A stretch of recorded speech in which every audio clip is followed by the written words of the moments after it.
Hi అండి. నిహాల్ మోక్ష ఛానల్‌ను లైక్ మరియు సబ్స్క్రైబ్ చేసినందుకు ముందుగా ధన్యవాదాలు. ఇక్కడ మనకు కనిపిస్తున్న కూర తోటకూర అండి, ఆకుకూర. ఈ తోటకూర మన కంటికి మంచిది. అదేవిధంగా ఇంకొక కూర కూడా ఇక్కడ మనకు కనిపిస్తుంది. అదే పాలకూర అండి.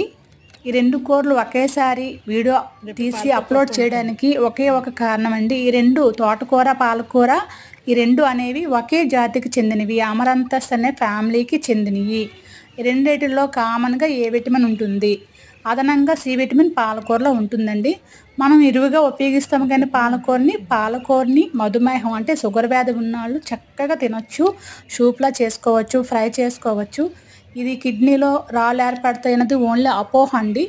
ఇలాంటి ఆకుకూరలను మన కంటికి పనిచేసేవి, మన గుండెకి మంచిగా ఉపయోగపడే ఆకుకూరల్ని మనం రైతు పండించి తెచ్చుకునేవి కంట మన పెరట్లో కానీ మన మేడ పెనుగొండి నేనైతే ట్రబ్లో పెంచాను.